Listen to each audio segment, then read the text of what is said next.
Assalamualaikum warahmatullahi wabarakatuh.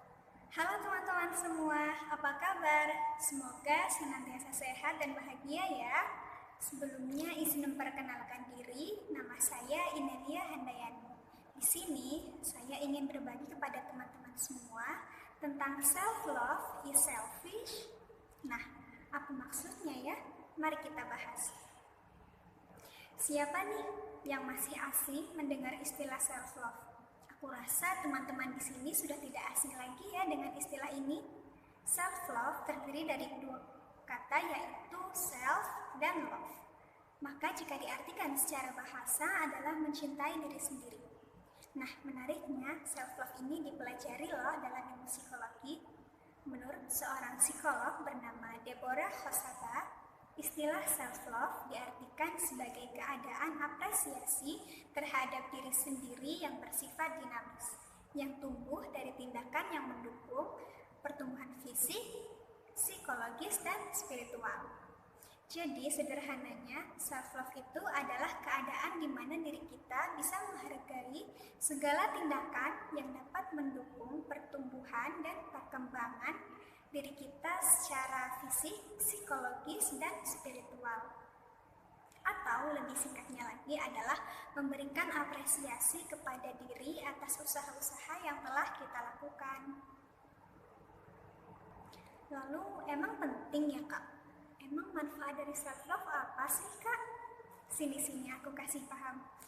Sebenarnya self-love ini penting banget loh untuk kesehatan mental kita. Beberapa manfaat dari self-love adalah yang pertama, mendapatkan kepuasan hidup. Dan yang kedua, mengurangi stres dan cemas. Yang ketiga, mendapatkan banyak energi positif. Yang keempat, meningkatkan motivasi dan kepercayaan diri. Yang kelima, hubungan lingkungan sosial menjadi lebih sehat. Gimana? Gak main-main kan manfaatnya? Mau tahu nggak gimana tips-tips asik menciptakan self-love untuk diri kita? Simak baik-baik ya.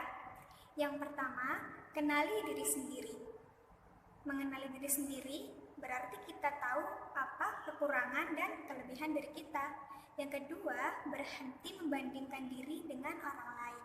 Yang ketiga, me time, healing atau liburan. Yang keempat, menjaga kesehatan tubuh. Yang kelima, pilih lingkungan yang positif. Yang keenam, hadapi rasa takut. Dan yang ketujuh, selalu ingat bahwa tidak ada manusia yang sempurna. Lalu, emang benar kalau self-love itu bisa menjadi selfish? Jawabannya bisa. Sebelumnya kita pahami dulu yuk tentang apa itu selfish. Selfish berarti egois. Pastinya teman-teman di sini sudah pada ngerti ya sama kata egois. Ya, benar sekali. Egois adalah keadaan di mana kita lebih mementingkan diri kita daripada orang lain, atau bisa juga diartikan sebagai keadaan di mana kita lebih mementingkan keadaan orang lain daripada keadaan diri kita sendiri. Perbedaannya dengan self-love adalah yang pertama, ketika dalam keadaan kesal atau marah, orang yang menerapkan self-love akan lebih memilih menenangkan diri sejenak. Karena ia sadar bahwa jika dirinya melampiaskan dengan marah-marah, maka hanya akan merugikan dirinya dan orang lain. Namun sebaliknya, seseorang yang selfish sulit sekali untuk mengendalikan emosi negatifnya ketika marah-marah, sehingga akan kehilangan kontrol atas dirinya sendiri. Kemudian yang kedua adalah ketika sedang beropini. Orang yang menerapkan self-love akan lebih bisa mendengarkan dan menerima pendapat orang lain. Kenapa? Karena ia tahu bahwa setiap orang pasti memiliki sudut pandang masing-masing terhadap suatu hal. Sedangkan orang yang tidak mau mendengarkan pendapat orang lain dan merasa bahwa pendapatnya itu yang paling benar, maka orang tersebut itu adalah orang yang selfish. Lah, tapi kok self-love bisa berubah jadi selfish sih? Itu maksudnya gimana?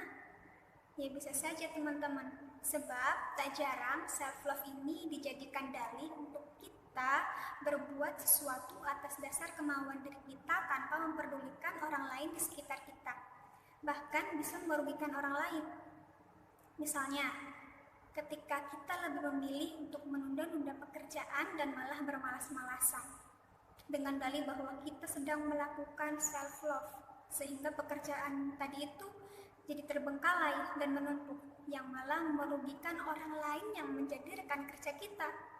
Itu tandanya bukan self-love teman-teman, tapi egois, karena kita telah semena-mena terhadap hak dan kepentingan orang lain, dan akhirnya malah merugikan orang lain di sekitar kita. Maka dari itu, batasan-batasan itu harus tetap ada, sebab kita hidup berdampingan dengan orang lain. Begitupun ketika kita sedang melakukan self-love.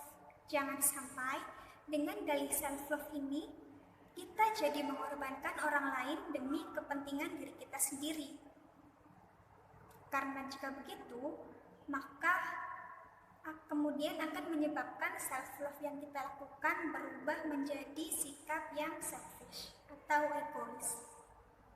Pada dasarnya, orang yang selalu ada buat diri kamu adalah dirimu sendiri. Ketika kamu sudah menerapkan self-love dengan baik, maka artinya kamu sudah satu langkah lebih dekat dalam menjaga kesehatan mentalmu. Karena kalau bukan kamu, lantas siapa lagi? Jadi gimana? Sudah bisa membedakan antara self-love dengan selfish kan teman-teman? Semoga membantu ya. Terima kasih. Wassalamualaikum warahmatullahi wabarakatuh.